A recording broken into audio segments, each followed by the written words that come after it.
Abrazo, buenas tardes. Chao, gracias.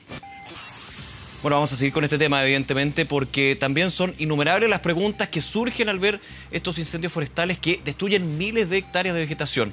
Por ejemplo, ¿por qué es tan difícil apagarlos? ¿O por qué no se puede reaccionar de inmediato cuando recién comienzan? Estas y otras interrogantes que vamos a conversar aquí en el estudio junto a Enrique Aliste, experto en gestión y planificación ambiental del Departamento de Geografía de la Facultad de Arquitectura y Urbanismo de la Universidad de Chile. Enrique, gracias por acompañarnos. Muy buenas tardes. Gracias. Bien, tomando también lo que es la coyuntura y lo que nos mostraba Gonzalo Ramírez y su equipo en Empedrado, una situación bien compleja porque finalmente el fuego es súper impredecible, pero por sobre todo los factores son bien claros que impiden controlar el fuego. ¿Cómo se puede ir trabajando eso? Bueno, lo primero es tener en cuenta que aquí estamos hablando de comunas en donde tenemos más del 80% de la superficie cubierta de monocultivo. Aquí estamos hablando fundamentalmente de pino y la excepción es el eucalipto, fundamentalmente. Entonces, esa misma condición evidentemente alimenta la posibilidad de que ocurrido el evento esto sea mucho más catastrófico. Se propaga con muchísima facilidad porque encuentra lo mismo a su paso y eso indudablemente nos tiene que llamar también a reflexionar sobre lo que significa las vastas zonas plantadas en la séptima región, en la región del Biobío, en la Araucanía. Y acá una sutileza que no deja de ser relevante. Gonzalo hablaba de bosques o superficie boscosa. Aquí estamos hablando de plantaciones forestales y Claro. esa distinción sutil en el lenguaje también es importantísima porque aquí Considerando que el bosque es más bien silvestre y la plantación Claro. forestal es un tema más de industria. Y hay todo un debate ahí, pero en lo concreto lo que tenemos acá es la silvicultura. Evidentemente reporta muchísimos beneficios a la economía del país, pero también nosotros tenemos que plantear preguntas respecto de qué significa esto en la conformación de los territorios que nos toca habitar. Y ahí es donde aparece el tema relevante. A ver, me parece súper interesante ese punto y creo que se ha debatido poco, porque recordamos en el ejemplo de otros incendios, por ejemplo el de Valparaíso, que varias veces que desgraciadamente ha sucedido eso, se habla luego de la necesidad de que los terrenos sean pensados en términos de ciudad, en términos de que no pueden haber quebradas donde hay basura, por ejemplo, o pasto seco. Sí. Aquí, entendiendo tus palabras, va lo mismo. O sea, puede ser un terreno donde hayan cultivos, donde haya pasto, pero evidentemente tienen que ser pensados para evitar este tipo de hecho, por lo menos mitigar el efecto de un incendio. O sea, nos encontramos con un elemento que suele ser frecuente y que es algo que por fin se está conversando hoy y tiene que ver con territorio, con perspectivas y aproximaciones territoriales que permitan entender el conjunto de relaciones que se generan aquí en el espacio. O sea, no estamos hablando solamente de los hechos físicos, estamos hablando de cómo se articulan los distintos tipos de redes de relaciones, cómo se articulan este tipo de plantaciones con la economía local, pero también con la población, con su forma de vida, con los ecosistemas.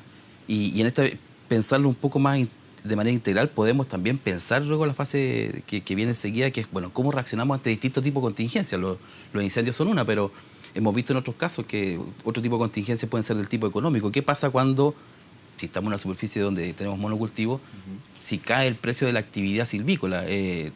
También se pone en riesgo o la actividad maderera. Aquí en el sector Santa Olga, Empedrado, hay una relación donde es importante la actividad maderera, pero también la que tiene que ver con la industria celulosa. Entonces, los territorios se vuelven vulnerables cuando dependen de un solo tipo de actividad. Y lo que estamos viendo acá, en este caso, vemos que es precisamente eso. Un incendio no solamente va a arrasar acá con todo el daño a las personas, a los habitantes, al ecosistema, pero también va a tener una repercusión económica probablemente de muchísima significación en la zona. Porque generalmente de estos incendios vemos el efecto posterior. Exacto. La cesantía aumenta, la actividad económica tiene que reinventarse y muchas veces no existe el capital para reinventarse. Por ejemplo, y tenemos además con una actividad que tiene un periodo de recuperación que es muy lento. O sea, aquí, ¿cuánto va a retomar? Una cosa es que crezcan los árboles, pero aquí todo lo que significa el conjunto de actividades del territorio va a ser probablemente un desafío gigantesco que se nos viene por delante. Y eso remarca la importancia. A veces se piensa que es como una majadería de la academia, pero no. O sea, cuando hablamos de prevenir, de investigar, de realizar mayor investigación en estas áreas, estamos pensando precisamente en estos aspectos. Investigación básica que a veces parece que no sirviera mucho, pero aquí vemos que sirve porque puede permitir anticiparnos este tipo de situaciones. A ver, pero en esa investigación, ¿cuáles son las preguntas que hay que hacerse de alguna manera para avanzar en este caso? Porque los incendios siempre van a estar presentes. Los factores que decía Gonzalo, por ejemplo, en su despacho, el 30-30-30 que se habla, siempre van a estar así. Ya sea porque hay un cambio climático que está posibilitando que justamente sea aún más difícil controlar un incendio. Claro, pero también nosotros cada vez conocemos más del territorio y cada vez también disponemos de mejores herramientas. El punto es, bueno, qué tipo de análisis son los que están haciendo y lo que tú señalas es cierto. O sea, qué preguntas son las que nosotros estamos realizando para poder dar cuenta de esto. Por ejemplo, en la actualidad estamos desarrollando un proyecto de investigación donde queremos ver cuál es la magnitud de la transformación que se produce en 40 años de la existencia de un incentivo estatal a la bonificación forestal, que es el decreto 701, que se ha hablado mucho en estos días. Y aquí tenemos también una evaluación necesaria desde el punto de vista no solamente de lo que ha significado en términos de la economía, también qué ha significado esto a los ecosistemas, a la sociedad, a las prácticas culturales que se van acompañando de esto. De eso todavía no sabemos mucho. Y además, todo esto tiende a acentuar este tema de los conflictos socioambientales. Aquí empieza a aparecer entonces un conflicto que es una tensión que muestra lo que se quiere vivir y lo que nos muestra la situación territorial que estamos viendo. Las vastas son, lo que viene después de una evaluación ex post. ¿Qué fue lo que se quemó? Y nosotros lo que estamos haciendo ahora, por ejemplo, es tratar de ver qué es lo que se suplantó. Y es algo que la pregunta puede ser muy sencilla, las respuestas no son tan fáciles y además no hay mucha convergencia y hay mucho debate respecto de qué es lo que se reemplaza. En esta zona en particular era lo que se conocía como el granero de Chile, ¿verdad? Que era toda la zona agrícola, perdón, de triguera. Y una parte importante de estas plantaciones forestales fueron efectivamente el suelo que estaba muy erosionado producto de todo el boom triguero de fin del siglo XIX, principio del siglo XX y hasta gran parte avanzado del siglo XX. Pero hay otra cantidad importantísima donde se han sustituido tierras agrícolas de buena calidad y también algunos terrenos de plantaciones de bosque nativo. Ahora, y ahí donde se supone que el instrumento no debía ser funcional. Nosotros lo que hemos tratado de hacer es ver el equilibrio y ver si efectivamente esto se hizo lo que se dijo que se iba a hacer. Y eso, aun cuando fácil la pregunta, es difícil la respuesta. Y mirando hacia adelante, ¿cuál es el trabajo que se puede hacer al futuro, digamos, en esta reconversión, en esta recuperación? Porque uno piensa, todo el terreno va a quedar quemado, pensando en Empedrado, por ejemplo, las imágenes, también en San Javier en su minuto, lo que pasó en Pumanque. ¿Qué se puede lograr ahí? Por ejemplo, hay una cara, entre comillas, positiva de estos incendios, que es que la misma ceniza de alguna manera logra que los suelos puedan recuperarse. Los árboles, evidentemente, es un tema distinto, pero hay una posibilidad. Lo hemos visto también, yo lo recuerdo, cuando fue el incendio en las Torres del Paine. Claro, pero ahí estamos hablando de ecosistemas que son radicalmente distintos. ¿Cómo se puede hacer ahí la comparación, justamente? Precisamente porque cuando hablamos de superficie de bosque nativo, las características son distintas. Acá eran suelos que ya estaban muy agotados, que estaban sometidos a un nivel de estrés bastante grande. La actividad forestal de alguna forma vino a recuperar económicamente esa zona, pero no necesariamente a la calidad de los suelos. Por lo tanto, la verdad es que está por verse. Yo creo que acá también falta mucha investigación aplicada. En el fondo, ver, bueno, qué pasa, qué tipo de técnicas se pueden aplicar. Y creo que lo que corresponde ahora también es invitar, porque aquí hay que tener en cuenta que una parte importantísima de lo que se quema son terrenos de plantaciones privadas. Esto es silvicultura. La pregunta es cuál ha sido el rol de los privados también. Hay una responsabilidad entonces del privado, por ejemplo, de los sectores más bien industriales, podríamos decir, claro, de plantaciones, tener cortafuego ya definido. Cortafuego. Y lo otro es investigación. Acá el sector privado aporta muy poco con investigación para precisamente prevenir este tipo de cosas. Se le ha pedido solamente al Estado y eso está bien, por un lado, evidentemente. Hay fondos que están destinados para este tipo de investigación, pero también el sector privado podría aportar con investigación que ayude a definir formas mediante las cuales estas cosas se pueden prevenir, ¿verdad? Este tipo de eventos que son catastróficos. O sea, finalmente aquí el costo social es altísimo. O sea, en Santiago, si le damos la mirada centralista habitual, ¿verdad? Podemos ver que hoy día en Santiago estamos asfixiados y como han dicho la gente de regiones, ¿verdad? Porque Santiago se empieza a asfixiar, que empezamos a reaccionar socialmente. Pero aquí hay que ver también qué es lo que está ocurriendo en esa escala local. A veces también nosotros vemos y tendemos a hacer un análisis donde decimos que el monocultivo es perjudicial. Pero también vemos que una parte importante de la actividad económica local depende de este tipo de actividad. Entonces, lo que quiero decir con esto es que es muy complejo el análisis. Es difícil formarse una sola opinión. Acá necesitamos de las miradas múltiples para tratar de entender este tema en la complejidad que implica mirar los territorios. Eso no es algo tan evidente ni tan sencillo y por lo mismo se requiere de muchas miradas. Necesitamos saber lo que dicen los ecólogos, lo que dicen los economistas, lo que dicen los urbanistas, lo que dicen, ¿verdad?, los hidrólogos, etc. Hacemos un conjunto de relaciones para entender qué es lo que pasa en ahora, pero viendo, por ejemplo, el contexto que se ve ahora en la región del Maule, también lo hemos visto en el lado de Higgins, pero enfocando a la situación más crítica del día de hoy. ¿Qué a grandes rasgos podría decirse que es una falencia que tiene que ser repensada y solucionada en este tipo de hechos? O sea, definitivamente tener un plan preventivo. El enfoque, en primer lugar. En primer lugar. Y el enfoque que hoy insistimos mucho, y nosotros en la Universidad de Chile tenemos un programa para la reducción de riesgo de desastre donde estamos trabajando una serie de materias que hablan del tema de la reducción de catástrofes, ¿verdad?, de desastre, que una de ellas indudablemente tiene que ver con los incendios. Pero es tener estos planes donde se pueda generar estrategias de acción que sean preventivas y que también, una vez desatada la catástrofe, ver qué es lo que se puede hacer en términos de acción. Tenemos, por ejemplo, el caso de que acá, y es indudable, acá se ha hablado mucho de la colaboración de los vecinos, ¿verdad? Porque las comunidades son fundamentales. Acá, evidentemente, con los cuerpos contratados, ¿verdad? Temporalmente para combatir los incendios no es suficiente. Se requiere también de la acción colectiva con las comunidades, articulado con los tendría que haber, por ejemplo, una capacitación local, para los que viven cerca de estos terrenos que son peligrosos, digamos, potencialmente peligrosos. Sí, yo usaba la metáfora de que estos son como palitos de fósforos plantados uno al lado de otro. Entonces la posibilidad de propagación es muy grande. La población evidentemente tiene que estar preparada a saber cómo reaccionar. Muchas veces se actúa de manera más intuitiva y a veces con grado de efectividad, pero no podemos estar descansando solo en ese ámbito intuitivo. Hay que hacer un trabajo colaborativo mucho más estrecho. Trabajar planes de gestión efectivo también para ver cómo se articulan los distintos recursos que se proveen para combatir estos Pero hay un tema aquí, ¿no?, de falta de recursos que se ha hablado mucho durante las últimas horas. Porque hay otras voces que dicen los recursos están. De hecho, los que son aportados por el Estado son históricos, son récords. Sí. Sí, pero ahí uno pensaría, si están los recursos, como se dice desde la autoridad, hay un tema de cómo se va administrando ese recurso. Por un lado, pero también hay que pensar en la magnitud. Yo creo que esto definitivamente se sobrepasó todas las expectativas de lo que se podía tener en cuenta y en vista. Además, eso nos tiene que llevar a repensar evidentemente cómo se actúa. Pero yo creo que también acá es importantísimo que se tenga un enfoque donde se vea que esa fase preventiva no tiene que ver única y exclusivamente con disponer de esos recursos, sino que tener estudios que permitan saber cómo actuar en determinados escenarios, porque aquí hay muchos escenarios posibles también.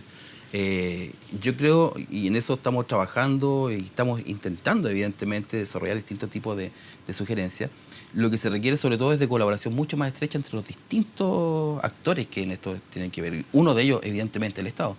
Pero aquí hay que pensar que la mayor parte, estoy hablando acá, de superficies gigantescas que son de propiedad privada, ¿ya? Y a veces de pocas empresas. La pregunta es, ¿se estará haciendo lo suficiente? Las empresas realizan investigaciones a veces, pero uno dice, ¿estarán enfocándose en todos los temas que requiere el manejo de estas extensiones tan grandes de territorios complejos? Habría que pensar que esa prevención debería ser por ley. Te lo hago, por ejemplo, en el caso de la seguridad laboral. La seguridad de sus trabajadores, los temporeros, que está por ley, tiene que existir, y eso ha ido generando también un cambio en la empresa agrícola. Claro. Tendría que pensarse de esa manera drástica, ok, pero ¿de manera efectiva? Pues una alternativa. Yo imagino que hay muchas formas de pensar en esto. Hay que pensar en la integralidad. Se han hablado de una serie de instrumentos. ¿Qué significa, por ejemplo, un plan de manejo de cuencas a nivel del ordenamiento territorial? Que también esto es una materia pero indispensable que se aborde desde enfoques de ordenamiento territorial, pero también de acción, de planes preventivos. Y hay varios dispositivos de la ley que pueden ayudar en esto. Tú dices la laboral, indudablemente, pero también está la ambiental. Claro. ¿Ya? Los compromisos por temas de cambio climático. Hay una serie de posibilidades de generar instancias que además permitan trabajar. Yo creo que acá siempre uno cae en la tentación que es más simple de criticar qué es lo que no se ha hecho, ¿verdad? Y nosotros en general tenemos ese hábito y casi una costumbre, y el deporte nacional hoy día es decir todo lo que no se ha hecho. Pero hay muchas cosas que sí se han hecho. El tema es si hemos logrado generar las sinergias necesarias. Y ahí yo creo donde tenemos que hacer un esfuerzo colectivo. Apuntemos a eso. ¿Qué se ha hecho y de alguna manera qué se ha aprendido y está funcionando acá? Porque evidentemente hay un trabajo intenso de brigadistas, de los operativos de emergencia, que si no fuera por ellos, y parte grande el sacrificio que están haciendo, esto podría ser aún peor. Uno piensa eso. Bueno, se ha hecho despliegue importante en materia de tecnología, se han hecho esfuerzos por tratar de coordinar, pero yo creo que acá el desafío fundamental tiene que ver con cómo consolidamos de manera efectiva y eficiente una institucionalidad un poco más articulada, ¿verdad? Después del 2010 se han hecho esfuerzos importantes, yo creo que eso es importante también reconocerlo, ¿no? La pregunta es si han sido suficientes. Creo que la respuesta hoy es que no, y está un poco a la vista, pero también creo yo que es importante que la lógica de articularnos ahora sea pensando en este y en otras situaciones de emergencia eventuales que pueden venir. O sea, esto desgraciadamente era bastante previsible y se venía hablando desde hace mucho tiempo. Pero acá también, desgraciadamente, la confluencia de intereses a veces no son muy convergentes, a veces tienden a ser divergentes. Circuló, no sé con qué grado de veracidad, ¿no? Hoy día, a través de redes sociales, una nota del año 2003, si mal no lo recuerdo, donde los propietarios de avionetas privadas, ¿verdad?, se quejaban ante el aviso del gobierno turno en aquel momento de comprar más infraestructura aérea para combatir incendios. Y decían que esto era un negocio de competencia de los privados.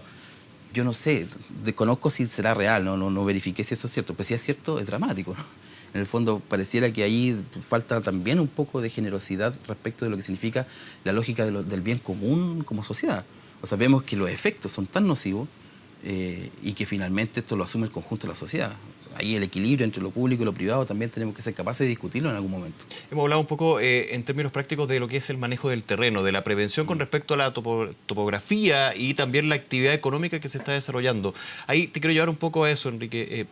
Hay un punto que tiene que ser revisado por los municipios como autoridad local, porque finalmente es el municipio el que conoce el ambiente, lo que necesitan sus ciudadanos, pero obviamente aquí hay un pero, que es el tema de la centralización. Claro. El municipio de la región del Maule y región de O'Higgins muchas veces puede estar totalmente desconectado de lo que se necesita porque el centro no le permite. ¿Es así? En parte sí, ya, en parte sí, pero lo que tenemos que ser capaces de pensar también aquí en el contexto y a propósito de lo que se señala, si se dispone o no de las herramientas efectivas, ¿no? A nivel nacional, digamos. A nivel nacional. ¿Ya? Hoy no existe una ley de ordenamiento territorial, ¿ya? Y eso evidentemente restringe.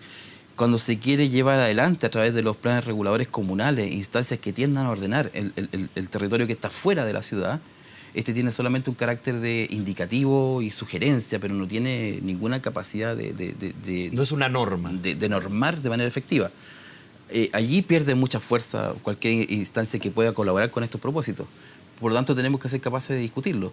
Ahora, esto que puede ser aparentemente muy bueno, evidentemente también va a tener otro tipo de consecuencias que a veces cuesta dimensionar. Por eso que yo insisto mucho con que, aunque se diga que la discusión puede ser tiempo precioso, yo creo que es un tiempo precioso importantísimo para pensar en el mediano o largo plazo. Claro, porque uno podría pensar que la regulación territorial sería muy bueno en términos de evitar este tipo de hechos, pero puede tener otra cara, que es evitar que una actividad económica que se desarrollaba durante mucho tiempo en un territorio no se puede hacer. Por ejemplo. O sea, en algún momento se pensó, por ejemplo, que todo el sector del secano costero de aquí, entre la región metropolitana y la región de Valparaíso, tenía vocación forestal, se manifestó muchas veces. Hoy es uno de los valles más fértiles en términos de producción vitivinícola, entonces como que hay que tener cuidado también con ese tipo de decir cuáles son, comillas, las vocaciones de los territorios. Hay que discutirlo. Esto nos exige a nosotros también tener una mirada mucho más amplia y también de perspectiva respecto a lo que esto significa, ¿no? Hay otro elemento que se ha hablado mucho sobre este caso, el cambio climático. Sí. Se nota que efectivamente está generando un cambio a nivel de geografía, a nivel evidentemente de los factores de riesgo que impulsan el fuego, está claro. Sí. Pero también en términos de cuando hay que prevenir este tipo de hechos. Bueno, yo creo que el cambio climático tiene muchísimas caras y creo que nosotros estamos siendo testigos de lo que suele decir el consenso científico hoy, ¿verdad? Las primeras consecuencias, las primeras señales. Pero también creo yo que hay efectos que son menos visibles del cambio climático y tiene que ver con cómo se usa el discurso del cambio climático cuando sucede este tipo de situaciones. En el sector forestal, que está muy comprometido con el cambio climático, ha sido muy favorable para que se sigan expandiendo precisamente las plantaciones forestales. Entonces, es como que tiene una suerte de arma de doble filo cuando se ve en el plano discursivo, ¿no? Cómo se usa el discurso del cambio climático. Desde el punto de vista de la evidencia científica, yo creo que ahí, claro, esto agrava, pero también se produce por una situación donde hemos sido testigos de transformaciones importantísimas que se ven en los registros de temperatura y de la concentración de la cantidad de días de máximas históricas durante mucho tiempo y los niveles de sequedad también. Y que se nota evidentemente en el territorio, porque en todas las imágenes que hemos visto de este incendio se nota que el verde no está. Y eso, lógicamente, es un factor tiene que ver, de impulso. Y una de las preguntas que surge con frecuencia en la comunidad hoy científica es, bueno, ¿cuánto de la transformación de la disponibilidad hídrica en casi todas estas cuencas donde están las plantaciones forestales, cuánto tiene que ver precisamente el tipo de plantaciones que nosotros vemos? Aquí hay, insisto, el monocultivo probablemente tiene un efecto importante. Lo que sí yo llamo a ser cauto, o sea, creo que esto tiene que investigarse con responsabilidad para establecer también la magnitud de esa responsabilidad y a quién competen. Y por la misma razón ver si son atribuibles o no. Hay discusión todavía al respecto y aun cuando uno se inclina por una hipótesis más que por otra, es también importantísimo el llamado a ser cauto y responsable respecto a lo que se dice en estas materias. Bien, Enrique Aliste, muchísimas gracias por acompañarnos. No, muchas gracias a ti. Que esté muy bien. Adiós.